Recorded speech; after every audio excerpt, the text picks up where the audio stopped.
तो दोस्तों स्वागत है। पिछले कुछ सालों में एक चीज ने ट्रेडिंग की दुनिया में तहलका मचा रखा है और वो है ऑप्शन ट्रेडिंग। हर कोई इसके बारे में बात कर रहा है। तो चलिए आज इसी दिलचस्प दुनिया में गोता लगाते हैं और देखते हैं कि आखिर है क्या। अरे वो कहानियां तो सबने सुनी होंगी, है ना, कि कैसे ट्रेडर्स ने बस कुछ ही मिनटों में पलक झपकते ही लाखों यहां तक कि करोड़ों का प्रॉफिट बना लिया। सच कहूं तो यही वो सपना है, यही वो चिंगारी है जो ज्यादातर लोगों को ऑप्शन ट्रेडिंग की तरफ खींच लाती है। तो बात करते हैं इसी सपने की, लाखों के सपने की। देखिए, ये सपना देखना कोई गलत बात नहीं है। कौन नहीं चाहता जल्दी और ज्यादा पैसा कमाना। लेकिन किसी भी सपने को हकीकत में बदलने के लिए ना, उसकी नींव को समझना बहुत जरूरी होता है। तो फिर सबसे बड़ा सवाल, आखिर ये ऑप्शन ट्रेडिंग है क्या? क्या ये कोई जादू की छड़ी है? जी नहीं, ये कोई जादू नहीं है, बल्कि ये एक खास तरह का कॉन्ट्रैक्ट है। चलिए इसको एकदम आसान भाषा में समझने की कोशिश करते हैं। तो चलिए सबसे पहले इसी गुत्थी को सुलझाते हैं। ये ऑप्शन आखिर है क्या? तो देखिए, सीधा सा मतलब ये है कि ऑप्शन एक कॉन्ट्रैक्ट है, एक सौदा।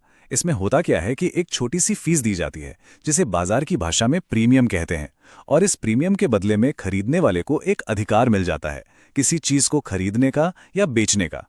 लेकिन ध्यान देने वाली बात यह है कि यह सिर्फ एक अधिकार है, कोई जबरदस्ती या मजबूरी नहीं। मर्जी है तो करो, नहीं तो मत करो। अभी भी थोड़ा कंफ्यूजिंग लग रहा है? कोई बात नहीं, इसको ना एक बिल्कुल रोजमर्रा की जिंदगी के उदाहरण से समझते हैं। मान लीजिए किसी को एक नया लैपटॉप खरीदना है। तो देखो, आज लैपटॉप की कीमत है मान लो 50,000 रुपए। अब कोई जाके दुकानदार को 1,000 रुपए की बुकिंग फीस दे देता है और कहता है कि मैं अगले महीने इसी दाम पर खरीदूंगा। प्राइस लॉक हो गया। अब सोचिए अगले महीने क्या होता है? लैपटॉप का दाम गिरकर 47,000 रुपए हो जाता है। अब कोई क्या करेगा? अरे भाई, जाहिर सी बात है, वो 50,000 वाली बुकिंग को छोड़ देगा और सीधा 47,000 में नया लैपटॉप खरीद लेगा। तो इसमें सबसे ज्यादा नुकसान कितना हुआ? सिर्फ वो 1,000 रुपए की बुकिंग फीस, बस।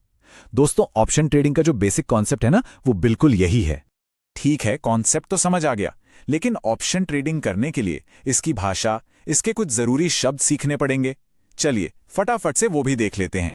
देखिए, इसमें बस दो ही मेन चीजें हैं, कॉल और पुट। नियम एकदम सीधा है। अगर लगता है कि बाजार ऊपर जाएगा, तेजी आएगी, तो कॉल ऑप्शन खरीदा जाता है। और अगर लगता है कि बाजार नीचे गिरेगा, मंदी आएगी, तो पुट ऑप्शन खरीदा जाता है। बस सिंपल। ऊपर के लिए कॉल, नीचे के लिए पुट। इसे बस याद रख लीजिए। अब सवाल उठता है कि ये सारे कॉल और पुट ऑप्शन मिलते कहां हैं? तो ये मिलते हैं एक जगह पर जिसे कहते हैं ऑप्शन चेन। इसको ना किसी रेस्टोरेंट का मेन्यू कार्ड समझ लीजिए। जैसे मेन्यू में सारे डिशेस और उनके दाम लिखे होते हैं, वैसे ही ऑप्शन चेन में किसी शेयर या इंडेक्स के लिए जितने भी कॉल और पुट मौजूद हैं, वो सब अलग अलग कीमतों के साथ लिस्टेड होते हैं।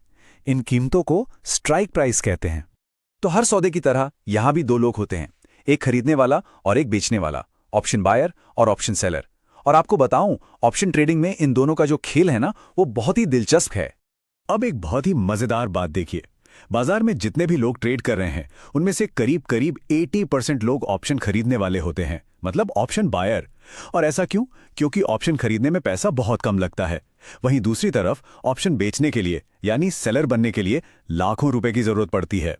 लेकिन कहानी में असली ट्विस्ट तो अब आता है। भले ही बाजार में 80% लोग खरीदार हैं, लेकिन पैसा कमाने की जो संभावना है वो बेचने वालों के साथ है। करीब 70% बार ऑप्शन सेलर ही पैसा बनाता है। अब दिमाग में सवाल आता है कि भाई ऐसा क्यों? ऐसा क्या है कि बेचने वाला ज्यादा जीतता है?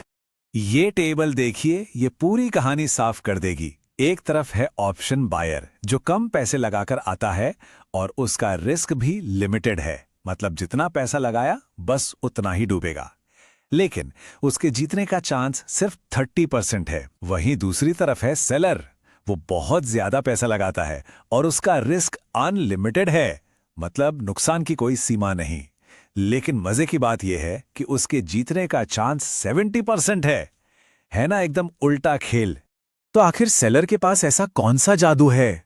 उस जादू का नाम है थीटा, या जिसे हम टाइम डिके भी कहते हैं। इसको ऐसे समझिए, जैसे धूप में रखी हुई बर्फ की सिल्ली।